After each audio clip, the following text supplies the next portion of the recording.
श्री शिवाय नमस्तुभ्यम। हम सबको पता है कि सावन का बहुत ही पवित्र महीना स्टार्ट हो चुका है और ये महीना महादेव को सबसे ज़्यादा पसंद होता है। और मेरी तरफ से आप सभी को सावन की बहुत बहुत शुभकामनाएं।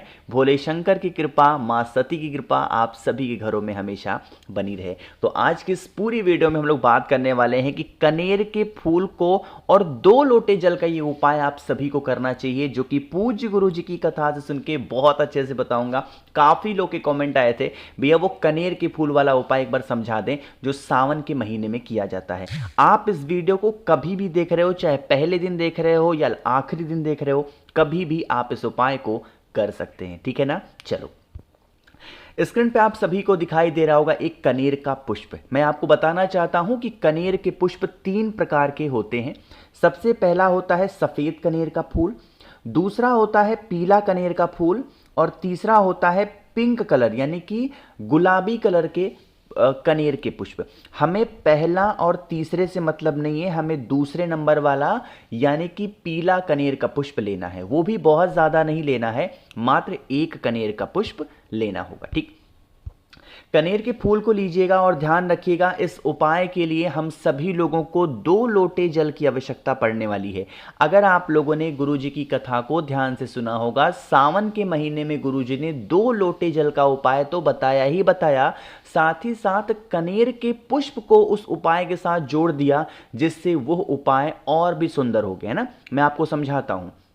जैसे स्क्रीन पे आप लोग को दिखाई दे रहा होगा तांबे का लोटा, तो आपको तांबे के लोटे की आवश्यकता नहीं है। आप कोई भी 2 पात्र ले सकते हो। आप 2 कटोरी ले लो, आप 2 गिलास ले सकते हो, 2 लोटा ले सकते हो, 2 बाल्टी ले सकते हो।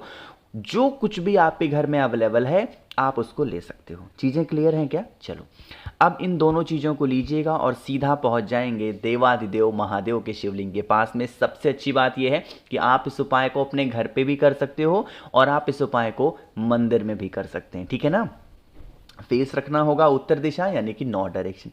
मैंने आप लोग को बताया है कनेर का फूल, बताया है चेहरा। पूरे सावन के महीने में जब भी महादेव को जल चढ़ाना, अपना चेहरा उत्तर दिशा की तरफ रखना यानी नॉर्थ डायरेक्शन की ही तरफ रखना, तो आपकी पूजा स्वीकार जरूर होगी। ठीक, अब समझिएगा मेरी बातों को। आपको मैंने कनेर का फूल दिखाया। सबसे पहले कनेर के फूल की जो डंडी होगी, उस कनेर के फूल की डंडी आपको अपनी तरफ रखनी है और जो फूल वाला पोर्शन होगा वो ऐसे माता अशोक सुंदरी की तरफ। इतनी बातें क्लियर हैं क्या? चलो, अब आपके पास में तांबे के लोटे में या फिर किसी भी पात्र में 2 लोटा जल है। उन दोनों लोटे जल को एक साथ महादेव के शिवलिंग के ऊपर उन कनेर के पुष्प के ऊपर चढ़ाना। यहां पर एक विधि समझिएगा। आप लोग हर वर्ष ये गलतियां करते हो और मुझे याद दिलाना पड़ता है। जैसे मान लो कि ये है महादेव के शिवलिंग का पिंडी, ऊपर का पोर्शन, जल यहीं पे तो चढ़ाओगे, तो जो 2 लोटा जल आप यहां पे गिराओगे ना, चढ़ाओगे ना महादेव के शिवलिंग के ऊपर, तो ऐसा नहीं होना चाहिए कि एक लोटे का जल एक तरफ गिरे और दूसरे लोटे का जल एक तरफ गिरे। यह एक गलत तरीका होगा। सही तरीका क्या है कि जैसे कनेर का फूल महादेव के शिवलिंग के ऊपर चढ़ा दिया आपने, अब जो जल की धार गिरनी चाहिए ना दोनों लोटे से, आपको दोनों लोटे से जल गिराना है, लेकिन जल की धार बीच में एक हो जाए। और ऐसे करते हुए शिवलिंग के ऊपर, उस पुष्प के ऊपर, सावन के इस पवित्र महीने में जब भी आपको मौका मिलता है, या एक नियम बना करके डेली भी आप चढ़ा सकते हो 30 दिनों तक, कभी भी घर में आपके कोई परेशानियां, कोई दिक्कतें नहीं आएंगी। एक नियम और सुनिएगा, गलतियां मत करिएगा वरना फिर आपको दिक्कतें हो सकती हैं। क्या? कनेर का पुष्प चढ़ाना या धतूरा कभी चढ़ाओ या आंकड़े का पुष्प चढ़ाओ, आंकड़ों की पत्ती चढ़ाओ, आंकड़े का जड़ चढ़ाओ, उस जल को कभी भी रोका नहीं जाता, ना तो अपने आंखों पे ना मस्तक पे लगाया जाता है। कनेर के पुष्प में भी जहर पाया जाता है, धतूरे में भी जहर पाया जाता है, आंकड़े के पुष्प पत्तियों में भी जहर पाया जाता है। तो सिर्फ जल चढ़ा देना है आपको, जल को रोकना नहीं है, ना ही अपने आंखों पे लगाना है। इस चीज का भी विशेष ध्यान देंगे। ठीक, करके देखिएगा। सावन के इस पवित्र महीने में शुरू होते ही कर लेते हैं तो आपके जीवन की तकलीफें तो खत्म हो ही जाएंगी।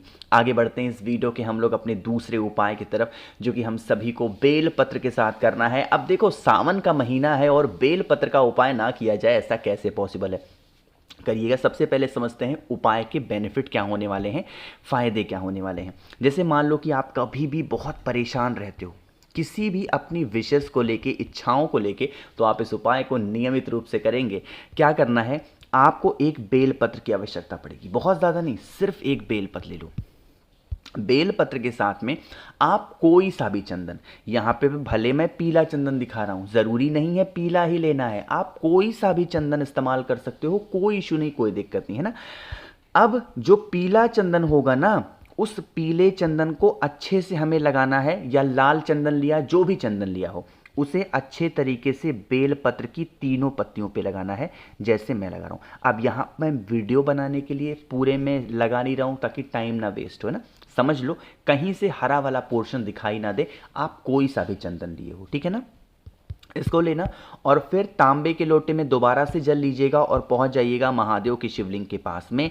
यहां पर पहुंच के आपको दो काम करने हैं। सबसे पहला काम करना है चावल के 3 दाने को, किसको, चावल का 3 दाना, जो कहीं से खंडित ना हो, क्रैक ना हो, टूटा ना हो, इस चीज का ध्यान रखिएगा। और उस चावल के दाने को पहले समर्पित कर देना माता अशोक सुंदरी के स्थान पे, ठीक है ना। अब जो आपके पास में बेल पत्र है ना, उसे शिवलिंग पे चढ़ाना नहीं है, बल्कि शिवलिंग पे चिपकाना होगा। मेरी बातों को सुनिएगा। जैसे एक होता है तरीका चढ़ाने का, जैसे आपने यहाँ चढ़ा दिया, यहाँ चढ़ा दिया, यहाँ ये तरीका है चढ़ाने का, लेकिन हमें इस उपाय में चढ़ाना नहीं है। क्या करना है, शिवलिंग के ऊपर किसी भी तरफ वही चंदन लगा हुआ बेलपत्र अपनी मनोकामना, अपनी विशेष को कहते हुए, अगर आप महादेव के शिवलिंग के ऊपर कुंदकेश्वर महादेव के नाम से चिपका करके, और अभी भी जो मैंने आपको जल दिखाया उससे जल महादेव के शिवलिंग के ऊपर चढ़ा देते हो, तो इससे आपके घर परिवार की जो प्रॉब्लम्स होती हैं, समस्या होती है, वो तो खत्म होती है, साथ ही साथ आपकी मनोकामना भी जल्दी पूरी होती है ना। ये बहुत अलग सा, बहुत ही प्यारा सा उपाय था, आप सभी को जरूर करना चाहिए, ठीक है ना। आगे बढ़ते हैं सावन के पवित्र महीने में करने वाले हम लोग तीसरे उपाय की तरफ। लेकिन उससे पहले आपको बताना चाहता हूं कि 11 जुलाई से लेकर के 16 जुलाई स्टार्टिंग के 5 दिन सावन के आप सभी के लिए एक बहुत ही शानदार सा ऑफर लेके आया हूं। ऑफर को सुनिएगा ध्यान से।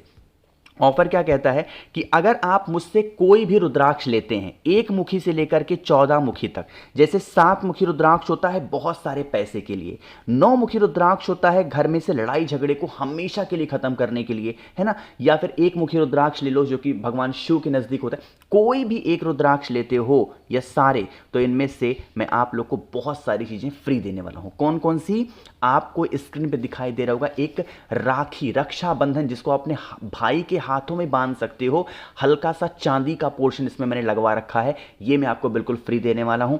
इसके साथ स्क्रीन पे आप लोग को एक महादेव का शिवलिंग दिखाई दे रहा है जो कि पानी से जलने वाला शिवलिंग है, जैसे ही जल चढ़ाओगे इनमें से लाइट जलेगी, ये बिल्कुल फ्री मिलेगा। इसके साथ आपको 5 मुखी रुद्राक्ष फ्री मिलने वाला है, 3 मुखी रुद्राक्ष फ्री मिलने वाला है, रुद्राक्ष की माला अच्छी क्वालिटी की आपको फ्री में मिलेगी, प्लस आपको 50 ग्राम भस्म महादेव का श्रृंगार करने के लिए फ्री मिलेगा। और एक नई चीज मैंने ऐड कर रखी है, वह 4 स्टिकर श्री शिवाय नमस्तुभ्यम के, जिसको आप अपने घर के मंदिर में या फिर कहीं पे भी लगा सकते हो। इन सभी चीजों का लाभ उठाना है, मुझे जल्दी से कर दो व्हाट्सएप पे मैसेज, 9005643345 मेरा व्हाट्सएप नंबर है। कैश ऑन डिलीवरी की सुविधा मैंने उपलब्ध करा रखी है, लेट मत करिए, ऑर्डर को प्लेस करेंगे, बहुत ही कम प्राइस में है। अब बातें करते हैं उपाय की। देखो, सावन के पवित्र महीने में जब भी आपको मौका मिलता है तो आप रोग मुक्ति का भी यह उपाय जरूर करेंगे। जैसे घर में कोई भी ऐसा इंसान है जो बहुत बीमार रहता है, तो आपको काले तिल लेना चाहिए, वो भी गिनती करके नहीं, मात्र 1 चुटकी काला तिल ले लेना। और इस प्रकार से आपको क्या लेना है, शहद लेना है ना, शहद लीजिएगा और तांबे के लोटे में जल भर के पहुंच जाना महादेव के शिवलिंग के पास में। सबसे पहला काम करना है, शहद का लेपन महादेव के शिवलिंग के ऊपर करना है। जो मैंने आपको काला तिल दिखाया, उस काले तिल का भी लेपन इसी शहद के ऊपर करेंगे, कुंदकेश्वर महादेव का स्मरण करके, साथ ही साथ जो भी व्यक्ति घर में बीमार है उसका नाम और गोत्र बोल के, और फिर आप लोगों को 1 लोटा जल महादेव के शिवलिंग के ऊपर चढ़ा देने से आपके घर में कभी रोग बीमारियां प्रवेश नहीं करती हैं, परिवार में खुशियां ही खुशियां होती हैं, ठीक है ना। चलो आगे बढ़ते हैं अब इस वीडियो के सबसे आखिरी उपाय की तरफ, जो कि धन संपदा का ये बहुत स्पेशल सा उपाय है। इससे इजी उपाय सावन के पवित्र महीने में हो ही नहीं सकता।